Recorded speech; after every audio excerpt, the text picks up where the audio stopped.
Selamat sore pemirsa, Berita Nusantara kembali menyapa Anda pada hari ini. Sejumlah berita aktual akan kami sajikan untuk Anda. Bersama saya Haifatunisa, inilah Berita Nusantara selengkapnya.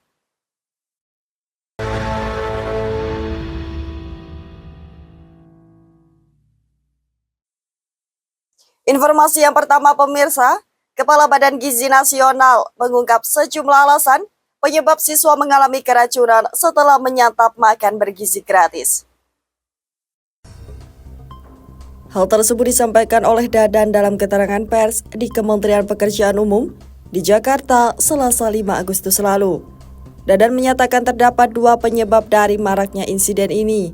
Pertama, terkait penyalahgunaan anggaran, dan kedua adalah keracunan.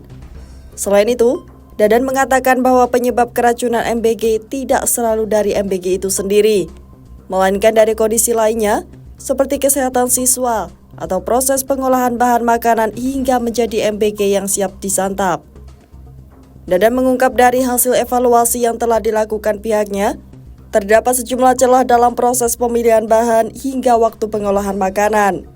Sebagai tambahan informasi, sebelumnya kasus keracunan massal yang diduga akibat mengkonsumsi MBG terjadi di dua wilayah Nusa Tenggara Timur, yakni Kota Kupang dan Kabupaten Sumba Barat Daya. Java TV melaporkan. Kita beralih ke informasi selanjutnya.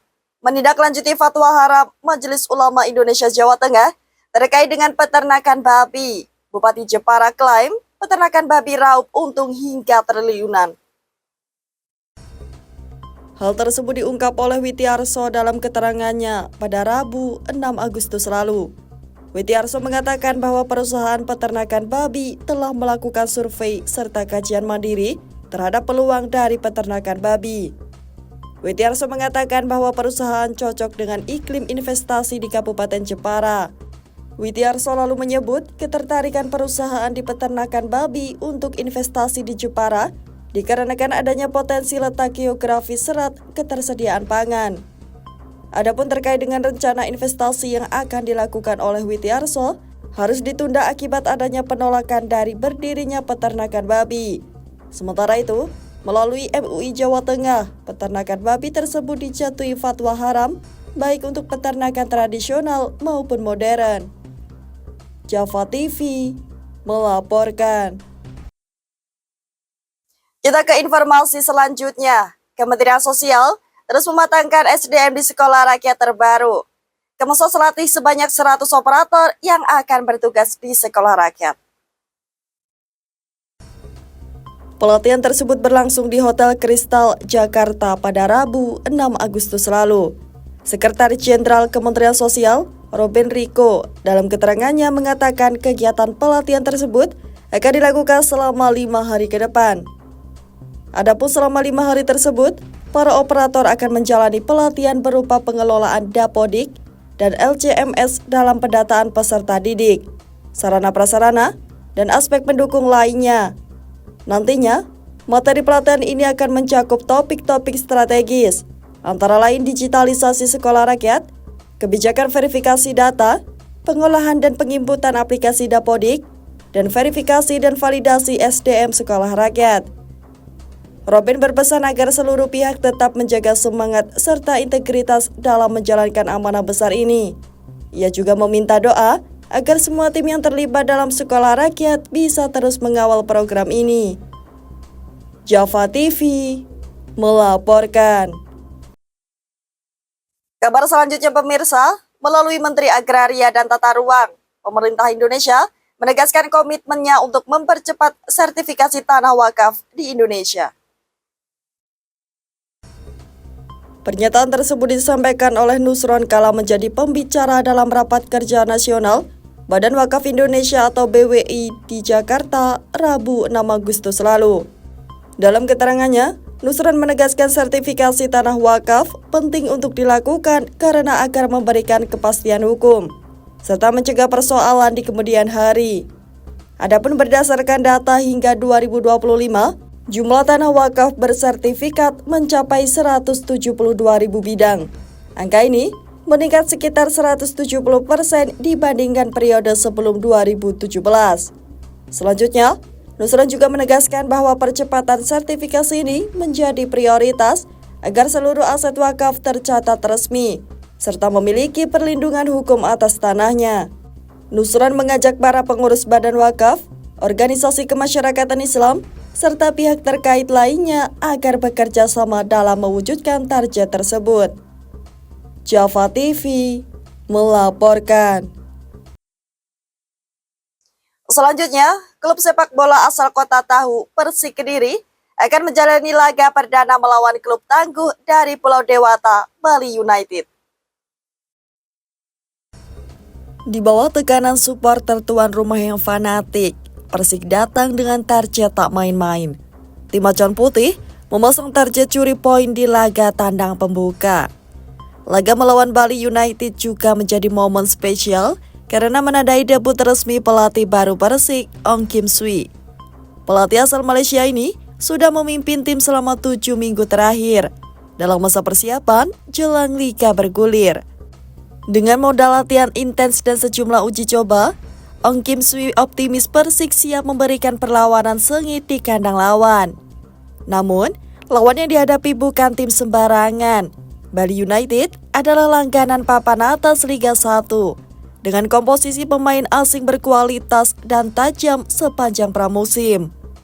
Persik harus bermain solid, terutama di lini belakang, untuk meredam agresivitas tuan rumah yang dipastikan menyerang sejak menit awal.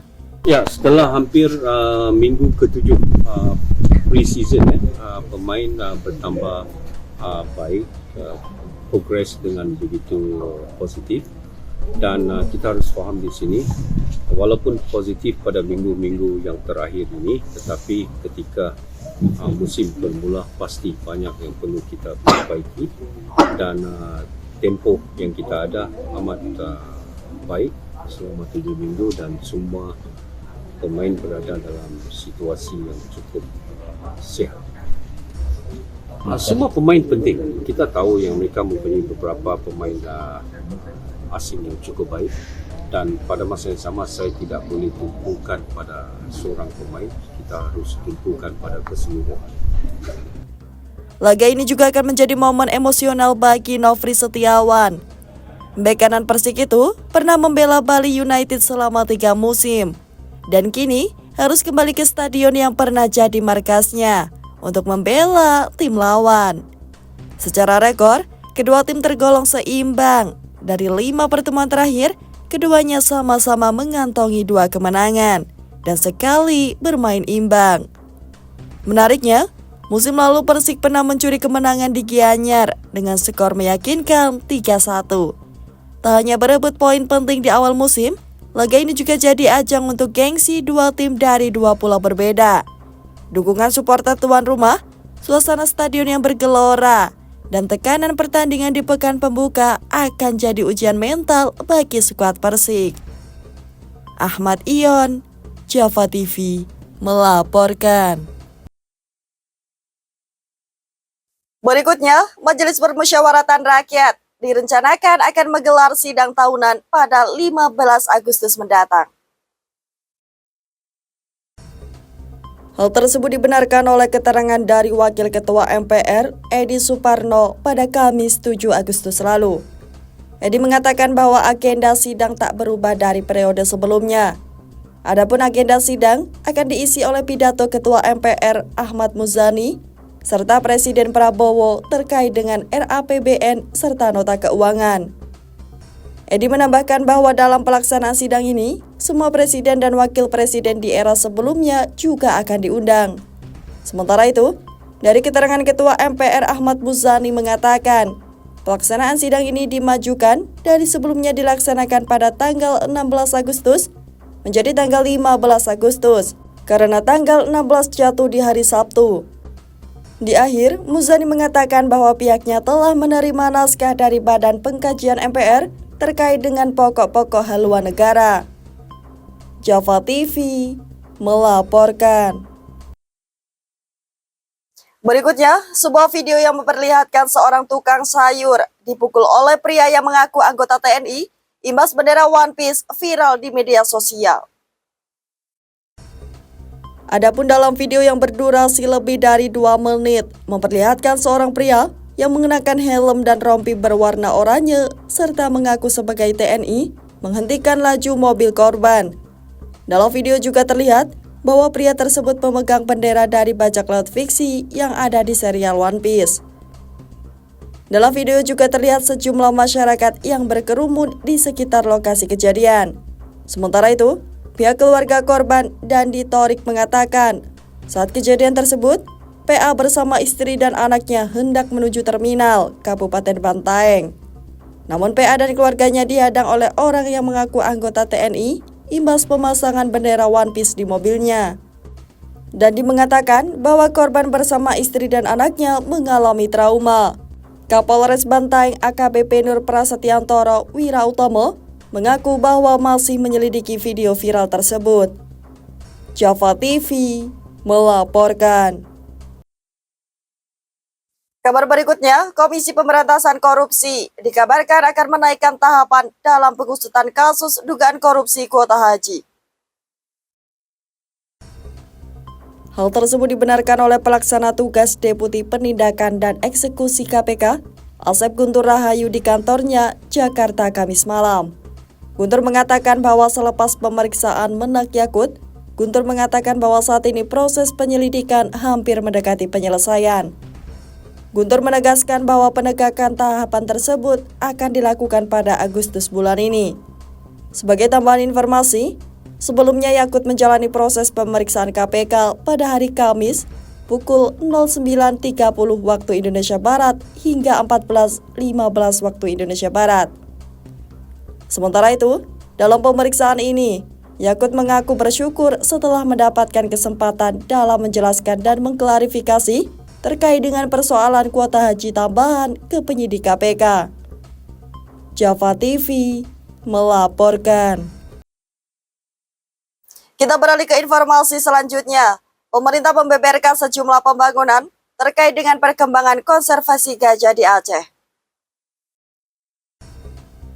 Hal tersebut disampaikan oleh Menteri Kehutanan Raja Juli Antoni dalam keterangannya pada Kamis 7 Agustus.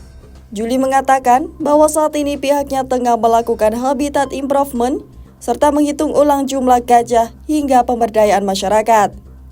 Adapun proyek konservasi gajah di lahan seluas 90.000 hektar milik Prabowo diberi nama Peusangan Elephant Conservation Intivision atau PECI. Sementara itu, Raja Juli mengatakan bahwa pihaknya saat ini tengah melakukan habitat improvement, yakni melakukan perbaikan lahan gajah. Raja Juli menyebut bahwa pihaknya turut serta dalam melibatkan partisipasi masyarakat yang berada di sekitar lokasi sebagai bagian dari upaya penyejahteraan.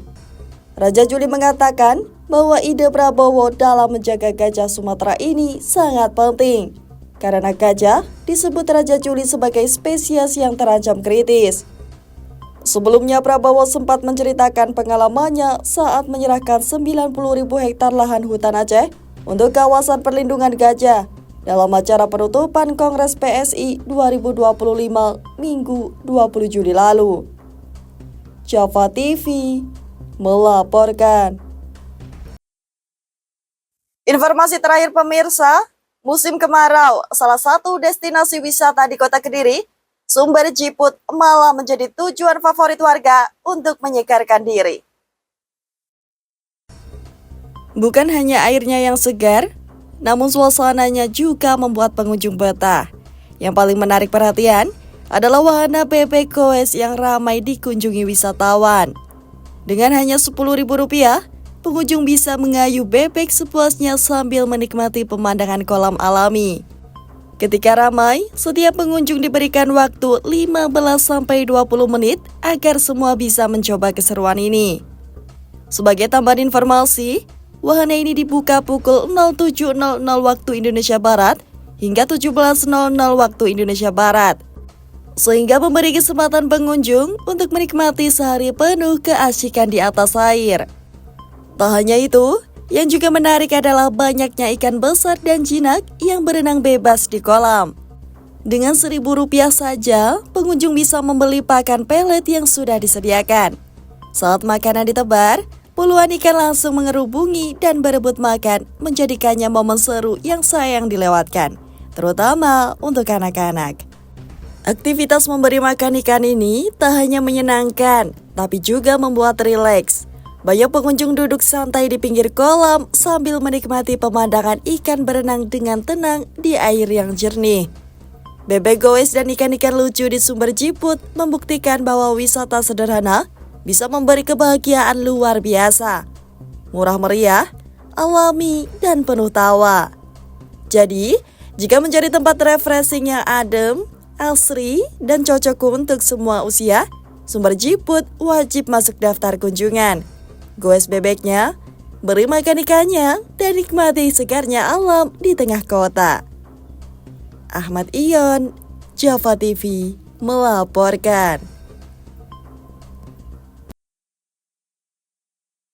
Baik pemirsa, informasi tadi sekaligus menjadi penutup perjumpaan kita hari ini.